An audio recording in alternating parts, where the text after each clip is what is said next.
would be willing to participate. With the right education, people want to do the right thing for their future.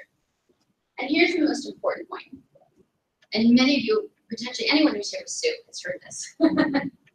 So last year was a game changer for all of us because Jerry Brown in California passed regulations that said that there's going to be a state-run retirement plan provided.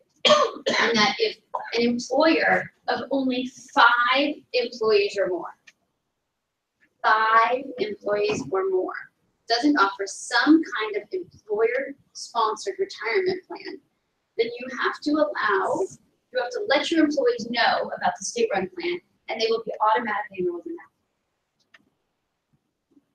Now, they're going to have the opportunity to opt out, but this is the hot topic of the day. What does it mean if an employee suddenly has funds coming out of their paycheck? Because how many of us are actually going to read the email that we get that says that this is about to happen? Right? No one. It's too much information overload. We're not going to be paying attention. Now, the good news is that they said that it was going to be rolled out this year. It's not surprisingly going to take a little bit longer. So we have a couple years to prepare. But there's a real opportunity as employers and as consultants to say, what are the other options that people can offer employees? How can we empower employees so that we're actually the heroes? Because if we're not, even though the state-run program is run by the state, we will be the villains, right? No one's going to turn around and blame the state. Because as far as the employees are concerned, it's coming out of their paycheck. And it's the employer that's responsible for that. So this really is the hot topic of our decade. And they're calling it secure choice, and we call it it's not secure, and there is no choice. And the challenge is that because it's state-run, they're going to be investing that money in the least risky investment places possible because no one wants anyone to blame the state for having lost their money. And there's no education attached to it. And so you'll actually have hundreds of thousands of fabulous people who believe that they're doing the right thing and putting all their money in this amazing state-run plan, and then they get ready for retirement and they don't actually have enough to survive. These are the unintended consequences, right? The number of unintended consequences we see in education regulations sort of overshadows any others, and this will be much, much, much greater than that. So the exciting thing is that employers are responding. Large employers are responding. Every public company has a financial wellness program today. Forbes is saying the time is right for financial wellness. Inc. is saying benefit specialists say that giving employees money management training and tools through a financial wellness program is a key workplace trend of 2017. So people are stepping up. People are listening. But in the same way that my husband was talking about the fact that there's a group of people who haven't had access to this information, small and medium businesses have not had access to the information to be able to do what all of the large corporations are doing. And so part of what we wanted to do is get that information out there. Because every nonprofit deserves to have it. Every small business deserves to have it. And now, not only do they deserve to have it, if they don't have it, the state's taking it over. So it's a unique moment in time. We won't be in this moment in time where we have 2 years to arm everybody with the education that they need, where we have 2 years to put the programs in place to support the employees before we actually see the realization of the unintended consequences. So we'll be doing a lot of these during the next 2 years. If you hear information tonight that you think someone should hear, one of your clients should hear, another employer that you know should hear, someone who's in HR or in finance, get them here, because we will be here to provide that education. And where does that education start?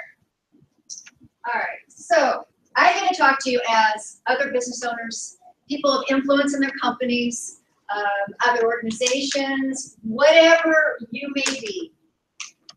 What do we do? How do we win?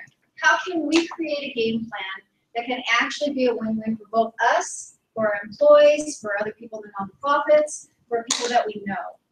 So we came up with a 2-tier approach. Oops, let's turn the right way. Okay, first one has to do with existing plans and new plans. A lot of people, a lot of you folks have some kind of retirement plan. I know there's a few people in the room that actually have retirement plans at their job.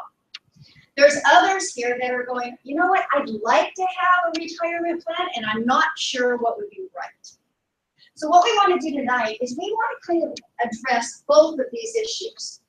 A lot of the existing plans, compliance issues. Robin was just talking about that. If I'm an employer, what do I have to do? Am I a fiduciary? Does it make any sense for me to actually have a plan? If I'm not an employer, how about as an employee? What can I expect? Okay, new plans. Like I said, a lot of us are going, okay, I really would love to have a plan. But what? How do I know which one? There's a lot of different choices out there. So we're going to talk about that for just a minute. That's the first part of our two-tier approach. The second part has to do with financial wellness. Financial wellness, just like Robin was saying, is the hottest topic around right now. There are a ton of companies that all of a sudden are in the financial wellness and financial literacy business.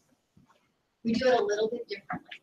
We want to make sure that all the employees have the information, but we want to make sure that the employers know that we're not going to compete with their existing plans. We want to do it complementary, and we want to make a difference in all those folks' lives. So we're going to talk about these three things, okay? Do me a favor, though. As you have questions, once again, you've got a little sheet inside of those folders that if you have questions, write them down. We'll try and answer them afterwards, or we'll get back hold of you, or whatever it takes, okay? We want to get every single question answered. All right, so let's say I want to have a plan. What do I do? Where do I start? In fact, why does it even make sense to have a plan at all? Because it's got to be a win-win for not only the business owner and the employees both. One-sided, is that ever going to fly? Not in a million years.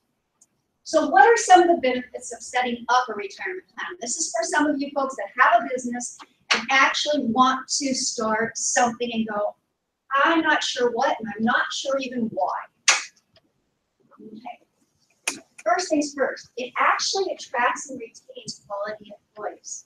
You know, it's funny because over the years, it's actually been kind of a choice. But now it's becoming more and more almost a requirement. Think about it as people interview for jobs. One of the questions that they ask most often anymore is, what kind of benefits do you have? Now, we have all sorts of answers for that. But the reality is, if we don't have benefits as employers, we might be leaving the best potential employee right there on the table. That's not a good thing. Increased productivity and satisfaction. This one really amazed me. Increased productivity when there's a plan in place of as much as almost 25%. That's a lot. So what's happening? Well, what happens when the employees have a stressful situation at home that has to do with finances, guess where they bring it? Right into work. And who do they get on the phone with when they're at work? It's not doing their job, it's all their personal phone calls, right? Well, this is happening, and this is happening, and this is happening. So if we can educate the employees and we can get them on a plan to where they're actually making sure they're going to be taken care of further down the road, production actually increases by 22%. Again, that's a lot. The last one down here, reduces employee training costs. You retain employees longer. And that's a big deal. Because how much does it really cost to train a new employee? Nola, I should ask you about that one. How much does it cost to train a new employee every time you have to train a new employee, right?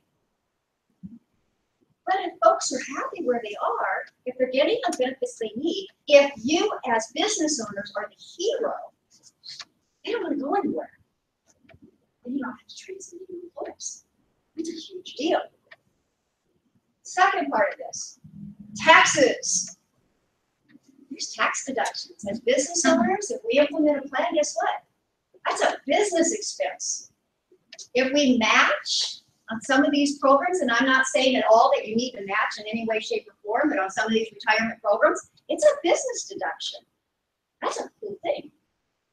For the employees, they get to take that money out before taxes, so now that just reduces the taxes that they pay now, because everything's tax deferred till later.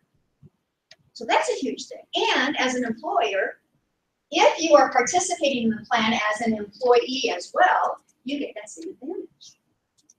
So there's a lot of reasons to have plans. Okay, so sounds pretty good. Maybe I want to have a plan. What's out there? How many different kinds of plans are there? Because we've got our large business plans, we've got small business plans, and we've got our nonprofit type plans. So what's in all of these? Okay, well, these are the ones that you probably recognize the most. Your 401k, your profit sharing, money purchase plans, very similar to a profit sharing plan, a little bit similar to a SEP IRA. But those are your larger company plans. That doesn't mean that can't be done for smaller companies, but those are them. If you have a question on any of these, please write it down. We'll address those separately because as a group, everyone's question is going to be different, okay? Small businesses, simple IRAs, SEP IRAs, and something called a payroll deduction plan, which I'm going to talk to you about in just a second. Okay? The least expensive way to do this. And then the last one is for nonprofit organizations or government-run organizations. 403Bs, lots of times TSAs, another word for the same thing. Some folks work with the government, sometimes through contracts, and somehow, some way can qualify for some of the government-run programs. 457s, sometimes called deferred comp, sometimes thrift savings plans, but basically all the same type of thing. So there's a lot of different choices in here, and again, please ask. If any of these you go, I've been wondering about this, write it down real quick so you remember to ask us about it after, okay? All right, so let me talk to you about payroll deduction plans for just a second. Because a payroll deduction plan you can actually have in addition to your regular retirement plan. Because payroll deduction plans can be used for a lot of different things. Maybe you don't have a retirement plan at work, but you can have your employees take out of their paychecks and actually put directly into their Roth IRAs, their individual IRAs. And here's the amazing thing.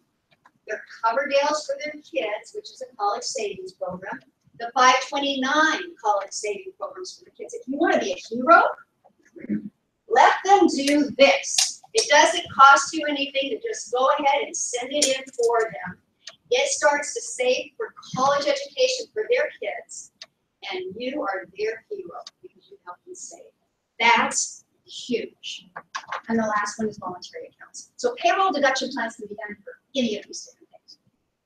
Okay, cool so far? All right, so we know all about retirement plans.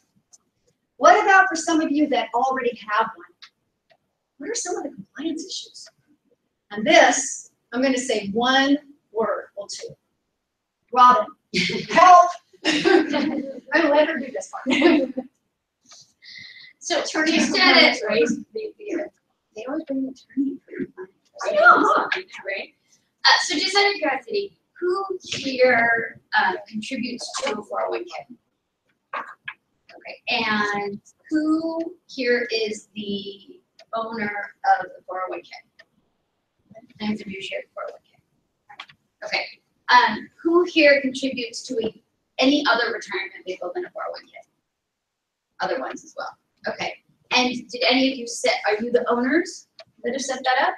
Okay, so we get an owner who set that up. That's really helpful. So for me, compliance is twofold. One, the rules have changed this year, which I'm sure that you've heard a lot about because we're all about education. And so one of the things we want to do is talk about how those rules have changed, because a lot of folks don't think about the fact that what does it mean if I actually set this up for my employees? What is my legal responsibility? What am I liable for? So that's one piece of it. And then for those of us who are consultants to other companies, to other nonprofits, when you go in and set up a full plan for them, given what's happening in today's world, it would be hard to provide advice without at least talking about what you're doing for financial wellness for your employees. And so this gives you, this arms you with a little bit of information on what does it mean from a compliance perspective to be offering something? So the first question is, who's the boss? Are you the actual fiduciary of the plan? And this is what we ask ourselves about that. Now, it's interesting because it used to be that you only had to act in a way that was most suitable for the employees who were contributing to the plan. And so if you looked at the investments that the plan made, and it looked suitable for the age and the risk level of the employee base, then you were good. But recently, the Department of Labor changed those rules to a higher standard. And that higher standard is best interest. So it's interesting if you think about it. There might be an investment that's suitable for you, but is it really in your best interest? There are certain investments that have certain fees associated with them that other investments don't have. So that the objective of the investment itself might be right, but the fees associated with that investment might not be in your best interest. So people started to actually back away from wanting to offer plans because they were like, wait a minute, now I'm way too on the hook for what's going on. But the good news is that there are ways, there are protections that we can put in place when you know you're a fiduciary. The problem is when you stick your head in the sand, which a lot of people do, and then they stick their head up and discover that there's been a problem. So the key, if you're a fiduciary, is to have someone to call, to have someone to talk to, and to make sure that someone is watching their plan. You know, it's interesting, we work with one of our clients, a very, very, very large company. And they became our client because the person who should have been watching their plan wasn't watching. And so making sure that when someone implements a plan, that they also have the right people to talk to and to call means that they can rest easy at night, that they're fulfilling that obligation as a fiduciary. We look at what are the plan key elements, right? This is where the lawyers completely geek out. And when it comes to tracking this, it's simply about putting in place the right tracking system, which applies to everything, right? We track inventory, we track how funds are used, right? If we have restricted funds or unrestricted funds in a nonprofit, we all in our businesses have good tracking systems.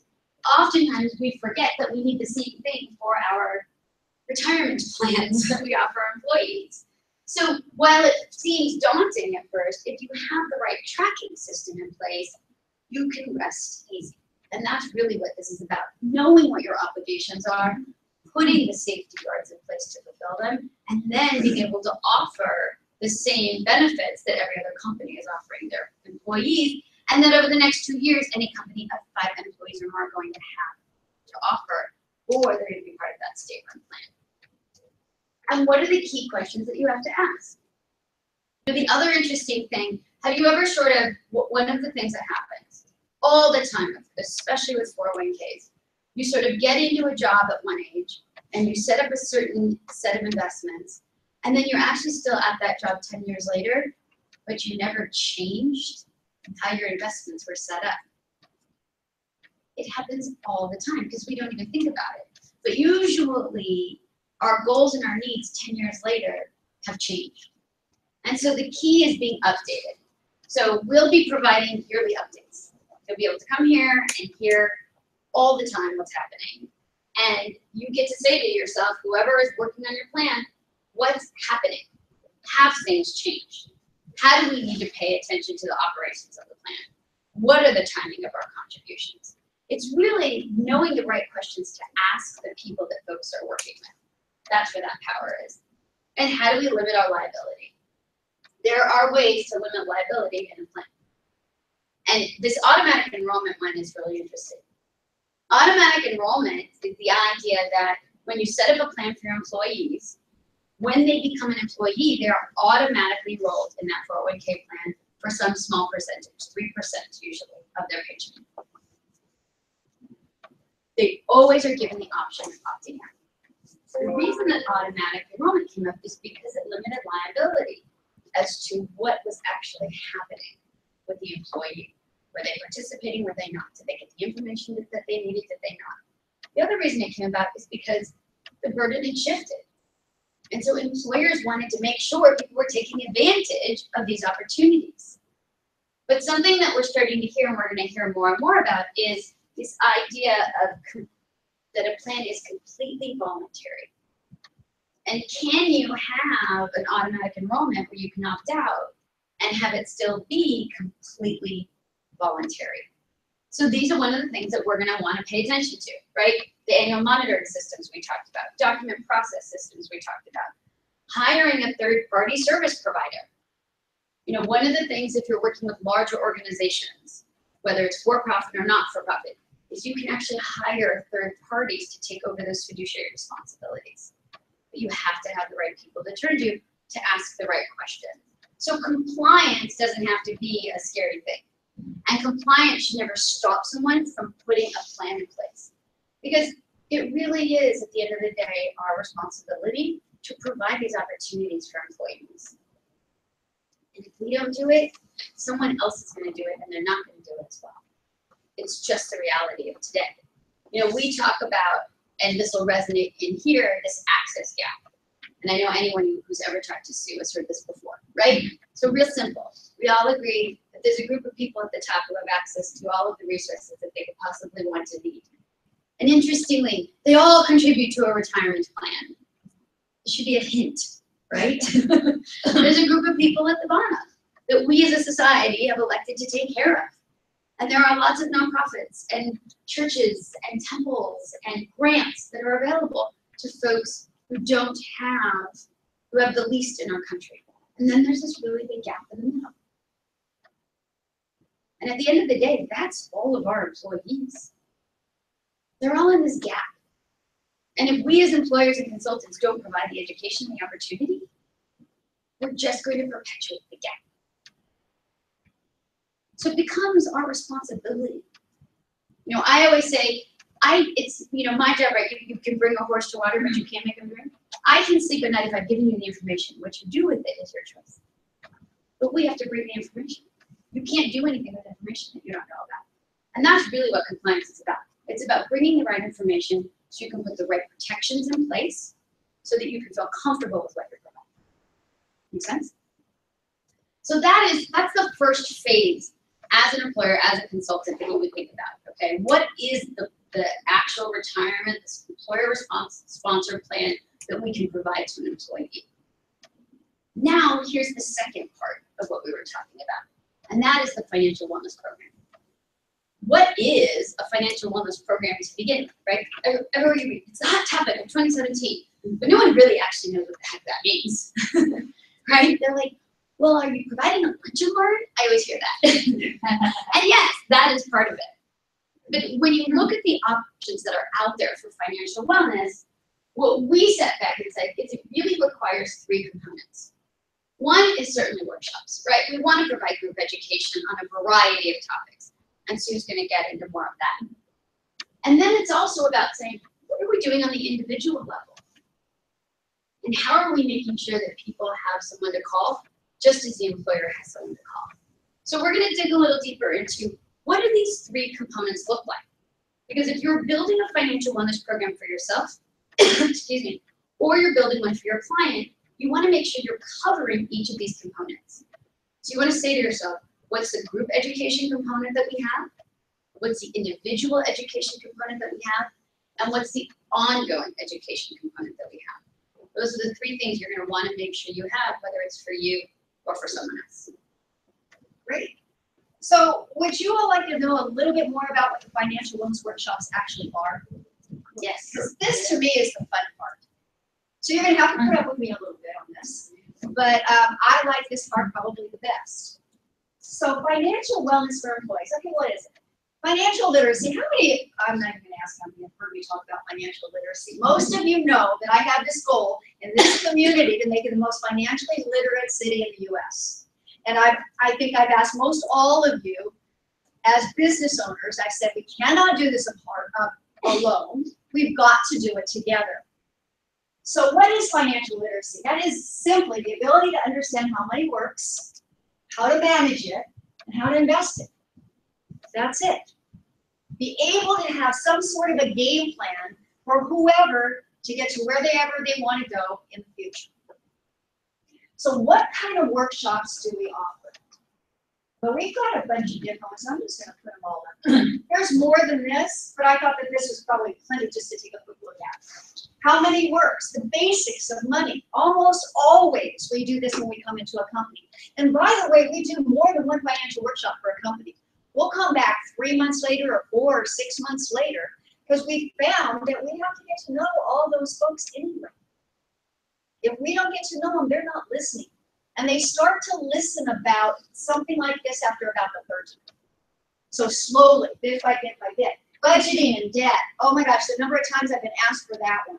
It's crazy. Basics of investing. That's a fun one. That's a great topic. Retirement. Okay, so some of you have actually heard what we do on the retirement presentation. Marcy, you heard it. Catherine, you heard it. Because I had to do it with one of our groups. But that's exactly what we do for folks when we go in and we're doing a retirement type of presentation for them. It's all education. Then we do an education one, so kids can get to college and some long-term care. And there's some other topics as well. But rather than just tell you about the topics, what if I showed you a little bit of what we cover? Would that be helpful? What some of the employees would get to learn, and maybe some of us get to learn too at the same time. All right, so first things first. Remember Robin was talking to you about that access gap and the wealthy have everything that they need, and we've got the lower group of people down here, and we've got all of the rest of us in the middle. And the wealthy, interestingly enough, 80% of that group, actually 82% of that group, are self-made. They didn't inherit the money. They didn't win the lottery. They literally got there on their own, which means, it's a really cool thing actually, that they're thinking something different than the rest of us and doing something different. And if we could just figure out what they're thinking and what they're doing, we could help them out. So the first things that we do in these financial wellness workshops is we start talking about the thinking. Because the thinking is going to affect everything else. It's going to affect our attitudes, our beliefs, our behaviors, everything. And then we go into the doing just a little bit. And in that doing, we cover things like it's not how much money you make, it's how much you keep. Do you know some of the wealthiest people I know made under $100,000 income a year? But they kept a decent portion of it. They lived on a lesser percentage than some people. They're crazy, but it works. Pay yourself first. This is one that the wealthy do over and over and over again. Think about this. We all make money. The wealthy save their money, and then they spend what's left. And when we're talking about this group of people, what happens? Well, we make our money, and we spend our money. And if there's any left, then we save it, right? Now we spend it too. Just the way that it works. Pay ourselves first. Budget's not a dirty word. We teach that. We go through those budget workshops. It is not a dirty word. To me, it was the first thing when I saw it. When I see budget, to me, it's like, ugh. You know, just that kind of a feeling in there. No, it's not what it is. So we go over that. And then knowing the rules of the game. And the rules of the game are what I want to talk to you about right now. Because if we don't know the rules, how can we win any game, right? So the main rule of money is called the rule of 72. It's sometimes called the banker's rule, and I know quite a few of you in here have heard it before, but there may be some of you that haven't. It says one thing and one thing only, that if you take the number 72 and you divide it by whatever interest rate you're getting, that's going to tell us approximately how long it's going to take our money to double. Kind of important to know, because if it could double faster, that would be a cool thing. So let me give you an example, because I always like examples, and I think it's a whole lot easier. Let me just give you a scenario. Let's just say I handed all of you guys $10,000, right? Well, and I'm going to give you another scenario at the same time. Let's say you're all 20 years old. You like that? Yeah. I don't know. Most of us don't want to go back to 20, but you're a little younger, right? All right, so we all have $10,000, and we decided that we're going to save it. but we don't know where to put it. So we go down to the bank and they're going to give us this amazing CD that's 3%. Now, most of us in this room know that way back when, savings accounts were at 3%, and CDs were a whole lot more. But it's not the case anymore. But this is the way that it works. We put in this amazing CD. 72 divided by 3 is 24, which means our money's going to double in 24 years. And if we left it in there for 24 more years, we'd have $40,000. Okay. Better than nothing, right? If we could have gotten a 6% rate of return, we would end up in the same period of time, $160,000. But at a 12% rate of return, it would have doubled every 6 years, and we would have ended up with $2.5 million.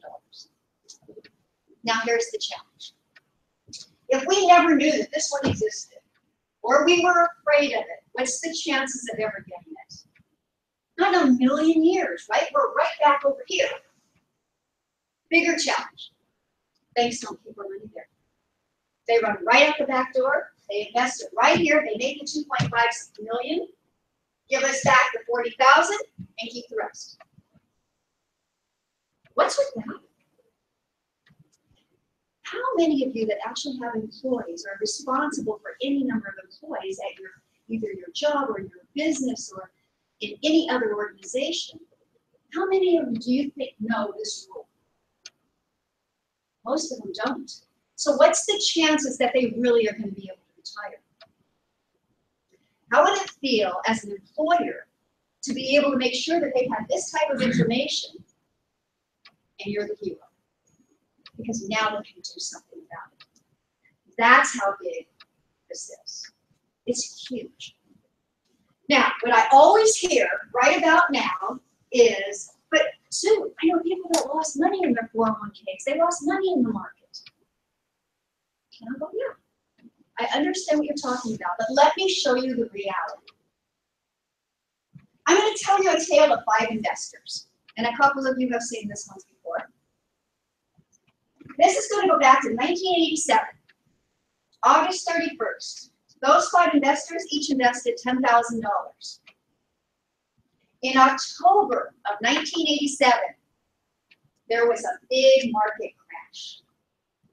So in October, that same $10,000 was now worth $7,674. Basically lost 25%. What they did? What would you do? And that's a really interesting question because this happens, that up and down happens all the time, right? Okay, so now since we're talking about the past, I can actually show you what really happened. And just so you know, what I'm going to show you are past returns do not indicate future results. But I'm going to tell you right now that the market's been around for a very, very long time, over 90 years, and it tends to repeat itself. So let's see what happened here. This first investor decided to get out, took that investment, put it under the mattress. At least he was on top of his money, right? He had $7,674 at the end of 2014. Okay, so about 30 years later. Second investor sold that investment and put it into a money market. Didn't contribute any more, but at least it grew a little bit. He ended up with $18,986. Okay. The third investor held on to the investment. He says, you know what, I heard just let this thing ride, but I'm certainly not going to add any more to it because if this happens again, I could be in a lot of trouble. Ends up with $115,000. Investor number 4 sells the investments, reinvests them out in the money market, and begins to invest $458 a month. And ends with $226,000. Okay. But investor number 5 held on to the investment and remembered somebody telling him you consistently put in and don't pay any attention. Started putting in $458 a month and ended up with $748,000. What if he hadn't done that? Kind of interesting, right? So how would you react? Which investor are you? Interesting, right? Okay, so what has the market really done over this period of time? This is what it really looks like. We went back to 1984, all the way back here, okay, and invested $10,000 back then. We would have gone through that 1987 crash, which you can barely even see the dip now, because it was so long ago and the market's grown so much. But I do think we're going to remember 2001, 2002, right? And then how many of you remember 2008? And weren't we all freaked out? But every time that thing bottomed out, what happened? And then it bottomed out again. And what happened? But do you see what's happening? Every time when it recuperates, it does a little bit better than it did before. That's just the way it works. A lot of times it's called inflation. Things cost more. We still need goods and products. Things are still going to happen. We still have an economy. So over that period of time, over that 30 years, that $10,000 investment, if you would not have added anything to it, would have been $250,000 in 2014.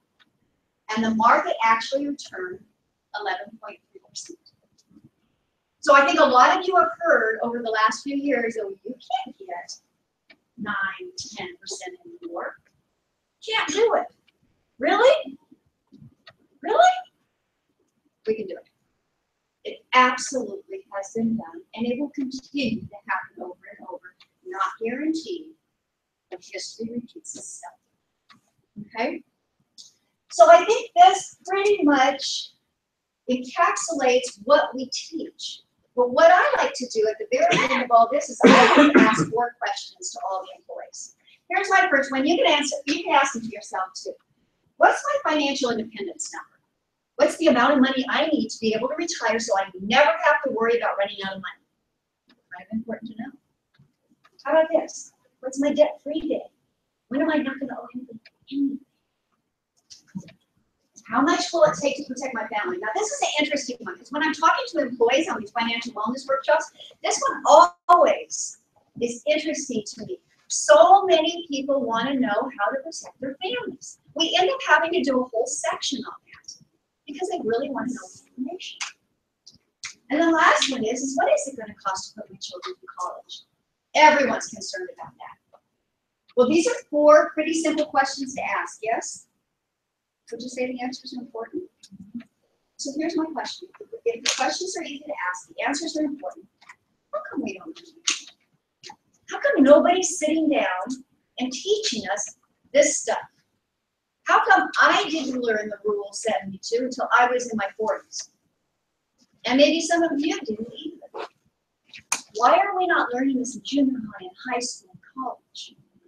Why isn't it taught at every single workplace and organization around? We can all be better off in this. If they're going to transfer all that burden over to us, well then, let's be prepared for it. Yeah, and I think what, one of the things that's interesting, and the reason that we talk about this 2-tiered plan, is that 401ks, interestingly, they started in the 70s.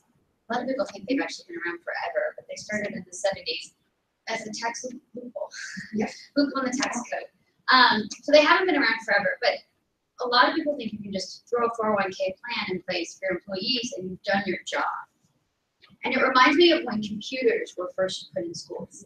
So everybody, Apple basically outfitted every school, less Apple, for outfitting every school with a computer. And I was part of a master's program in Michigan. And what we were looking at was what was happening in the classroom with putting the computer there. And what we learned was that the computer sat there. And it was only used for word processing, for typing out papers. Because no one had actually taught the teachers how to use the computers to teach. And so what we did at Michigan was we had to develop curriculum. Science curriculum, English curriculum, history curriculum, to teach the teachers, to give them the tools to actually use the computers in a way that was beneficial for the kids. Well, this is what's happening across our country with 401k plans and people who have financial specialists in their lives. We were just talking with my cousin, and she's like, she figured she's been doing the right thing. She's been contributing to her 401k. She's got a financial planner. And when we asked her what her financial independence number was, she had no idea. She had no idea if she was actually saving enough for what was needed. You know, we've got these twins, right? It's going to cost a lot to send them to college, right? Let alone preschool's a lot. College is going to be a lot. And when you think about how we're going to be able to help our kids pay for college, it's much easier for us to imagine paying a little bit over time into a college fund than to have like the lump sum ready to go when it's time for college. If you don't know the exact number, so many people end up thinking they did all of the right things and then being that much short. You know, and it's interesting, right? There's programs for that. We have a program we put in, we're gonna send the kids, they're gonna have the option of a UC school. And if we put $3,500 a year away into a college fund for the twins, starting now, they will have enough money, it will have grown enough, we will have put in enough to cover their UC education. Think about that, $3,500. And we've enlisted family and friends. We're like, we don't want to see any toys. Everybody contribute to the college fund. But how likely would it have been that we would have thought 2,500 was enough? Right? Or 3,000. We're going to do 3,000 for each twin for the next 18 years. And we would have been short if someone hadn't come, if we didn't have the education, right? To find out what is that number. And so the trend, this financial wellness trend is about saying, we can't just offer a plan as employers. We can't just recommend putting a plan in place as a consultant. We have to also provide the education so that the employees have the opportunity to use the plan and actually end up in the place that they think they're gonna end up by contributing to. Otherwise, we're putting something in place that at the end of the day, sure, they're gonna have something, and something is always more than nothing. But if they don't have what they think they're gonna have, it becomes really hard to catch up at 65, right? It became really hard for my mom to catch up at 55 because the education wasn't there. And so that's why, when we go to the next slide, we talk about, just to finish this up, that's why we talk about when you think about financial wellness, we want you to think about the 3 education pieces, right? What's there for the group education? What's there for the individual education, right? So for us, individual education is critical. We always provide a complimentary, individual, customized financial game plan so that every employee who works with us can answer those 4 questions. If you can answer those 4 questions, we've done our job. Now, it is also our job to make sure that you do something to protect yourself. But you can't do it, right? Applied knowledge is power, my husband says. But you can't apply anything if you don't know it. It has to start with the education. And then, on an ongoing basis, what does it mean to have that person to call? Each of us in this room is an expert at something. And whatever it is we're an expert at, we expect clients to call us, right? You would much rather me call you than try to figure out my own mortgage. That would make a lot of sense from a time and effort standpoint, from knowing all the rules, right? It makes a lot of sense for me to not do my own taxes, despite the number of people who decide to try to do their own taxes. But a lot of times, the reason people do their own taxes is because they don't know better. They don't know that there's someone to call, right? And so the ultimate component to our program is making sure that every employee is actually assigned a personal financial representative and coach so that they know when that really cool thing happens in the last 3 years or that really tough time happens in the last 3 years, there's someone to pick up the phone and say, how does this maybe change my financial plan? How does this maybe change my financial life?